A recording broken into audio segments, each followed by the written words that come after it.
Il est 19 h, bonsoir et ravi de vous retrouver. Voici les titres. Dans ce journal, nous parlerons de cette mère de Montargis qui se bat depuis le mois de mai contre le placement abusif de sa fille de 3 ans. Son audience en appel se déroulait aujourd'hui à Orléans, une audience qui a suscité une forte mobilisation. Reportage dans quelques instants. Justice avec cette mère de Montargis qui se bat, je vous le disais, depuis le mois de mai contre le placement abusif de sa fille de 3 ans. Son audience en appel se déroulait aujourd'hui à Orléans, une audience qui a suscité une forte mobilisation. Il faut dire que l'affaire est devenue symbolique. Romane Sabatier et Charlie Krief. Quelques minutes avant son audience en appel, élus et associations étaient main dans la main aux côtés de Pauline. La jeune femme est émue face à une telle mobilisation. Quand ça s'est produit, j'ai écrit à tout le monde. J'étais désespérée. Aidez-moi, aidez-moi, il y a une injustice qui se passe, aidez-moi. Je vous remercie énormément du fond du cœur. Pour rappel, la justice avait retenu le conflit parental pour placer sa fille de 3 ans alors qu'elle dénonçait des faits de violence conjugale. Aujourd'hui, elle est devenue un symbole des victimes de placements abusifs. Maintenant, la mobilisation des associations, elle s'explique aussi par la gravité particulière, puisqu'on est dans le cadre d'un placement brutal, d'un placement sec, sans même, je veux dire, elle n'a même pas été poursuivie pour une représentation d'enfant. Enfin, il y avait rien. C'est du jour au lendemain que cet enfant a été placé, et puis sans qu'aucun danger avec sa mère ne soit caractérisé. Pour les associations, c'est une nouvelle preuve des dysfonctionnements des services sociaux. Tout ce qu'a fait Pauline Bourgoin dans cette affaire, tout ce qu'elle a entrepris pour défendre son enfant, s'est retourné contre elle. Donc aujourd'hui, on libère la parole des victimes, on leur dit de parler, de s'exprimer, et derrière, il n'y a pas de professionnels en capacité d'accueillir cette parole et d'en faire quelque chose et d'apporter la protection que les victimes méritent. Venue de Charente-Maritime, cette mère est venue apporter son soutien dans une affaire qui fait écho à sa propre histoire. Au mois de juillet l'année prochaine, on a la menace de me retirer une de mes filles pour ce conflit parental. C'était important que je vienne du coup pour soutenir ce qu'elle vit, pour la soutenir dans ce qu'elle vit et surtout aussi de mon côté pour trouver des associations et faire en sorte que cette situation, à un moment donné, elle s'arrête.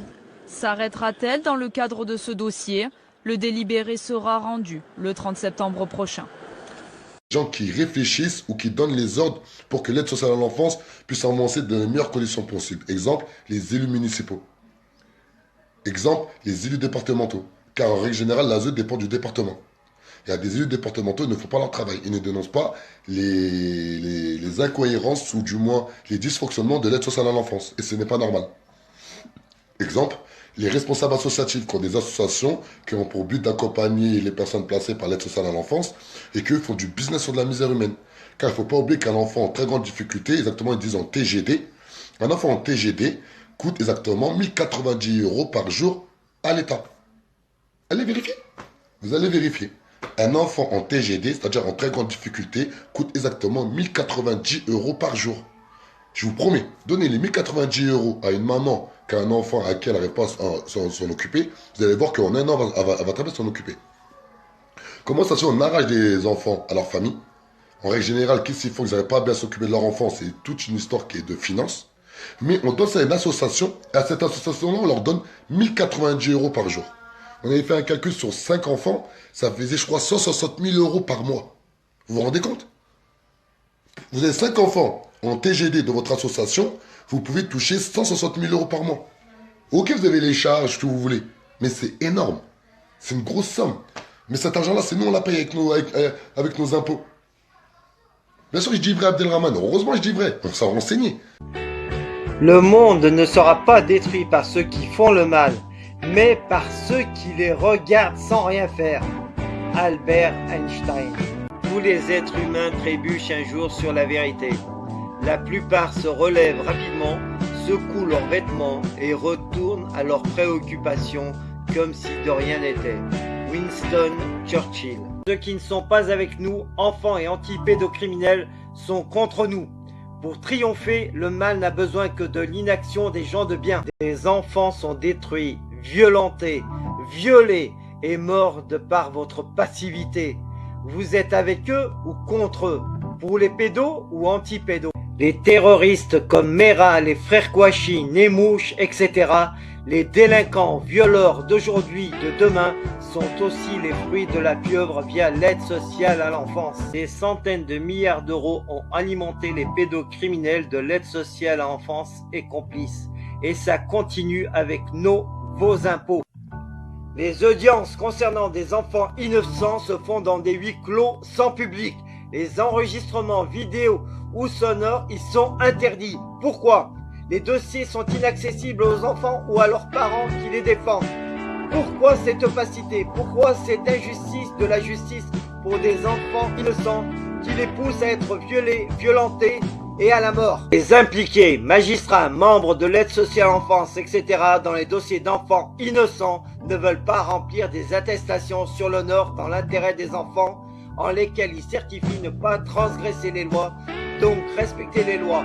Pourquoi refusent-ils de confirmer leurs actes? Si la pieuvre agite impunément depuis une quarantaine d'années, cela est dû à l'absence de médiatisation et à la désinformation qui fait que les médias ou politiques qui ont évoqué le sujet parlent de dysfonctionnement de l'aide sociale à l'enfance, soit trouble dans le fonctionnement, ce qui est mensonger. Un dysfonctionnement rénal ou d'appareil est traité et réparé dans les heures, jours qui suivent. Pas laisser 40 années dans le même état. Les services publics sont au service du public. Tous les membres de services publics doivent être responsabilisés personnellement quand ils agissent pour faire sciemment envers les citoyens de France. Soutien à la COPRASP, Commission populaire de répression des abus de services publics, composée de citoyens de France sans lien avec les services publics. Soutenez la SPE, Société Protectrice des Enfants, sur Facebook et partagez-la, ainsi que la chaîne YouTube Criminal-Lix, résolument anti-pédocriminel.